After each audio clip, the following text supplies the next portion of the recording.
So I'm going to highlight this data in Excel, right? Highlight the data in Excel and copy it. I'm going to go back into PowerPoint. Now, let's see what I'm going to do. I'm going to make a new slide. Now, this time I'll use the Copilot window on the right by using this icon. I'm going to paste in my Excel. I'll do Control V for paste, and I'll send it. I could have done this in Word also. It'll actually summarize the data without even me having to ask for that. I can use all that summary, right? I mean, it just summarized that data for us in a great way. But I'm going to say, make a bar chart from this data. So look, I'm going to click on the copy icon for the chart.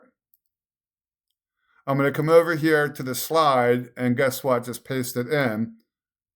I thought that was a great use of Copilot.